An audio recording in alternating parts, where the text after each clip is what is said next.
I've kind of wrapped up the peak of my guiding season now, and it's been intense to say the least. I've been away from home for a good 3 months, and a lot of clients actually do ask me, like, do you wish you were fishing while you're guiding? And to be honest, at the time while I'm busy guiding, no, I'm in the zone. And but that when the end of that time comes, I always look forward to just having a little bit of quality time for myself. And I like that time to be special. It's just not the river down the road. It's not the everyday experience. It's not necessarily all about big fish or going as far backcountry as I can. Sometimes it's just about a connection with the environment and with the land.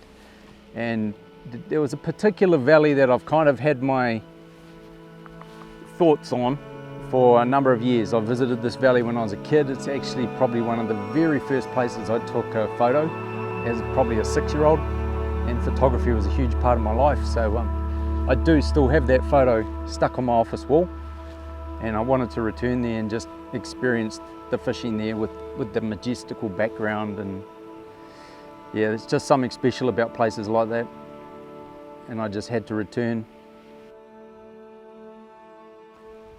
So I arrived at my campsite, and funnily enough, I'd stayed in this same campsite when I was about 6 years old. So it was a real reflect back on my childhood, and it hadn't changed. The pine trees were bigger now, but you're still camping on rocks.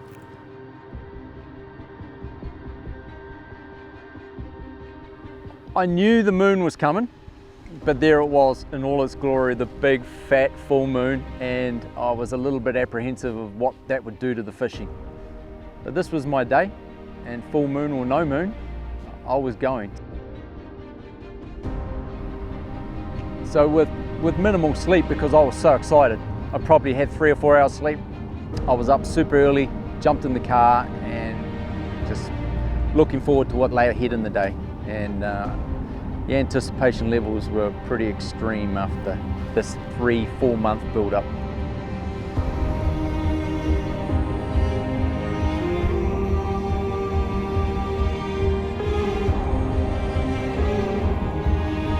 So there was a point in the road where I came up over a brow, and then the whole scene was just laid out in front of me there, and it was just like, wow, there she was.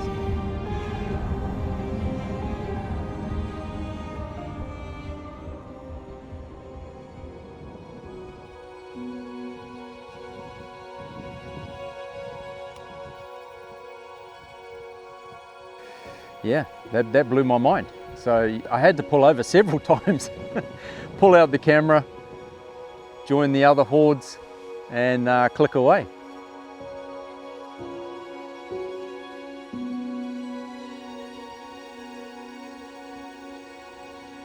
Headed on out through the swampy land, and I'm just trudging through. And I came to my first couple of little veins of water, and they were just, I've never seen anything like this. It was just choked with these salmon. And I didn't know they were there. I'd never seen it before in my life. And I just thought, well, what's going to happen here with all the salmon? And I made my way to the main branch and just sort of sat back for a while and watched the salmon do their thing. And at the same time, a few things were going through my head, and I thought, salmon spawning, it'd be great if I had my North Island winter fly box. And lucky, I had a few egg patterns still in my main box.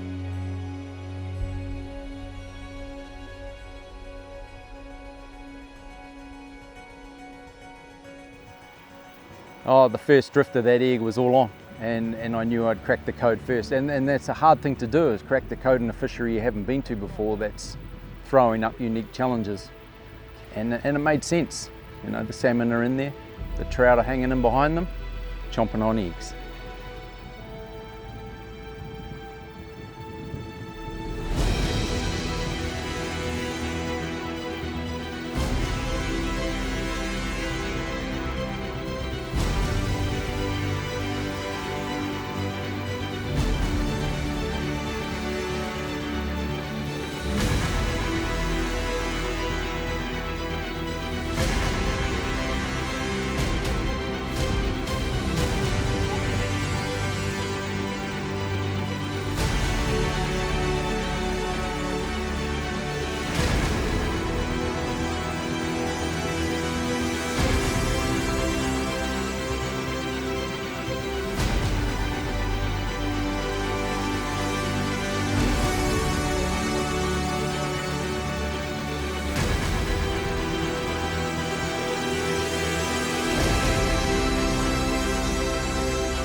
Nice!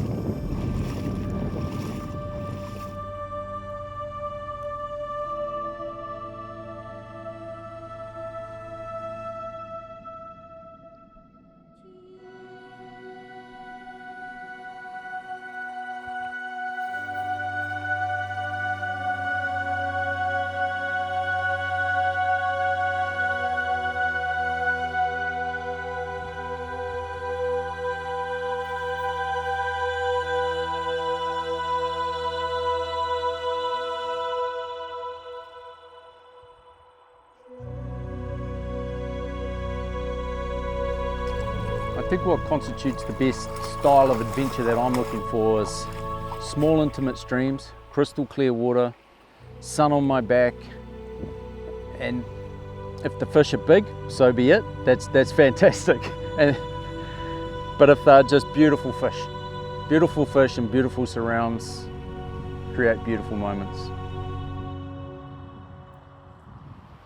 Well, as I was making my way up this valley, we've got big browns in nearly every pool, every run, and there was just times where the fishing was secondary, and I'd just look up and just see the scenery and I was just awestruck, goosebumps, and I was just like, wow.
Yeah, I've had a pretty lucky life where I've actually managed to travel throughout the world to stunning locations through my photography life, surfing life, and now the fishing life, which it's always coexisted. All these things have coexisted at the same time, but through all those years I've seen some of the most talked about places in the world, but there's nothing quite as special to home. It's just magical here in New Zealand, Aotearoa, and yeah, I mean, I could save my money and I could head off Christmas Island or chasing golden dorado, peacock bass. It's kind of always been a target of mine, but there's so much more to do here in New Zealand that I don't do, and I've got little checklists, and those places are special, so I want to check them off.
When I'm lost in my thoughts, and I get lost in those thoughts quite a lot, you know, the places that I really yearn to be at the end of the season, or whenever I've got my own spare time, are places that are stunningly beautiful scenic wise.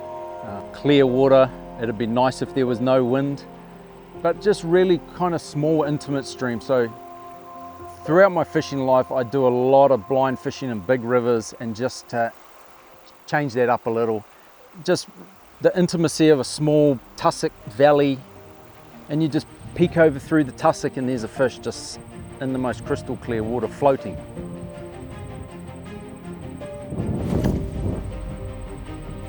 I just love that moment. I take time, enjoy the moment. It's not all about catching 100 fish in a day. That's my usual me in another life and another place and time, but now it's time to unwind and just enjoy why I'm here.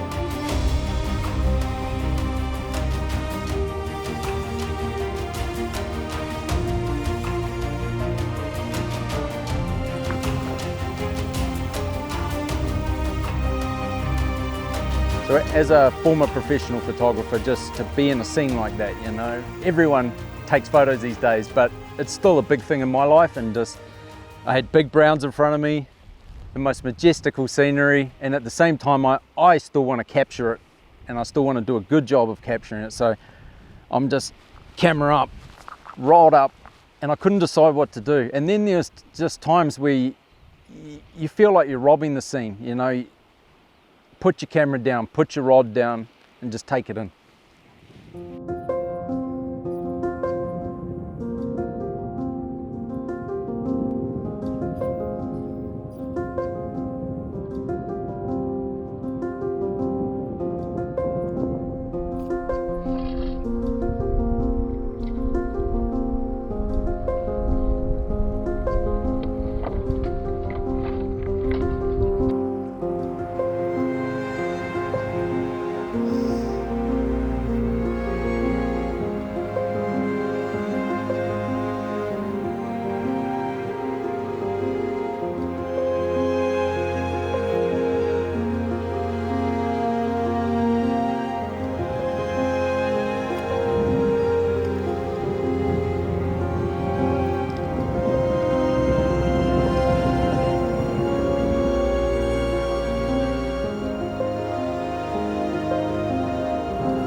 as the day went on, I got some amazing fish. I just got into a rhythm, and then we came to all these branches, and it was like eeny, meeny, miny, mo.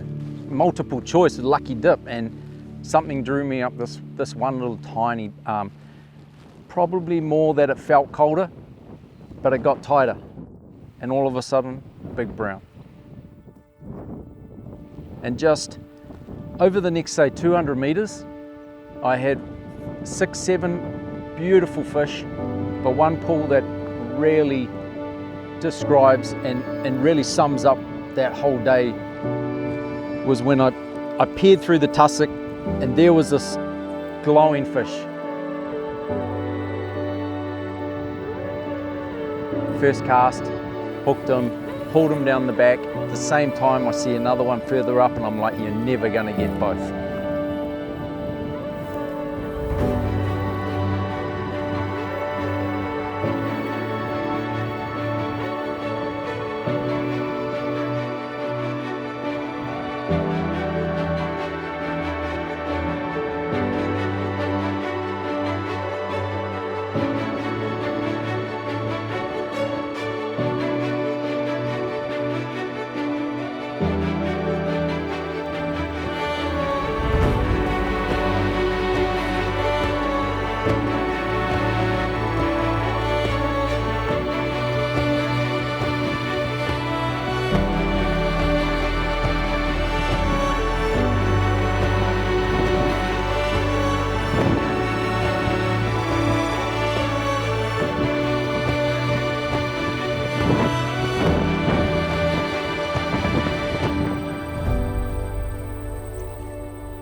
So in all the years that I've been fishing, I still get sweaty palms, and my heart is just like beating out of my chest. There's probably beads of sweat. And this fish is just hovering on the surface. And I was like, this is the one.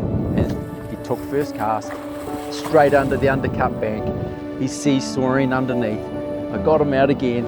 I was about to net him. He went back again, and this was a process over 10 minutes.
When I pulled the net under that fish, I just, yes, most beautiful peanut butter fish.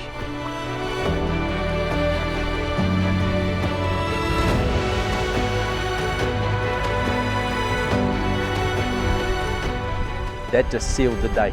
So after that fish, I was just like more than happy to wrap it up. It could have been another 100 fish, but that was just a special fish, and that's what it's all about. End on a high note, end with a bang, tick.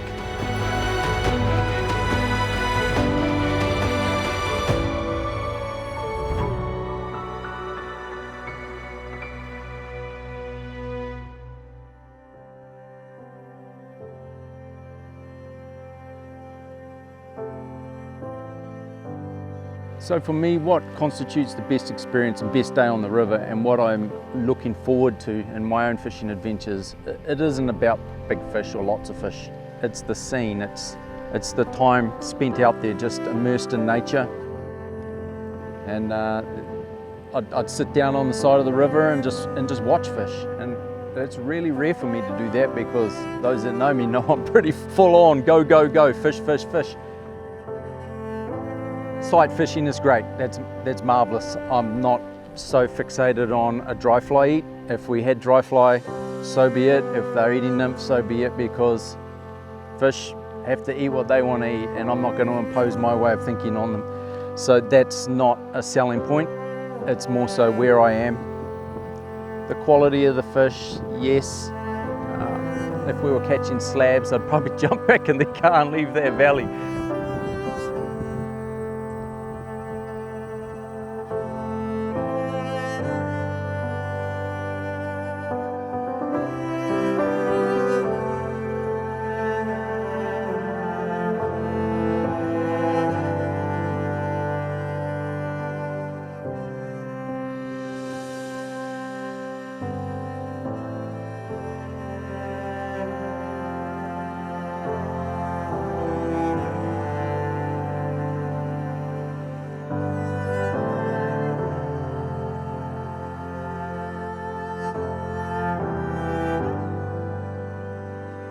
My mind's blown. I've had the most incredible fishing. The mountains, the river, the fish, those salmon. I've never seen anything like it.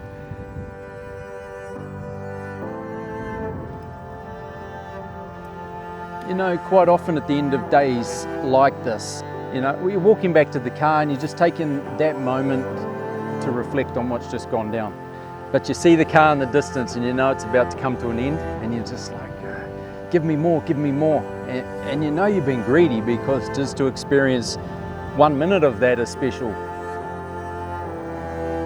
Yeah, I'll cherish that trip and that time in that valley for quite a long time, I think.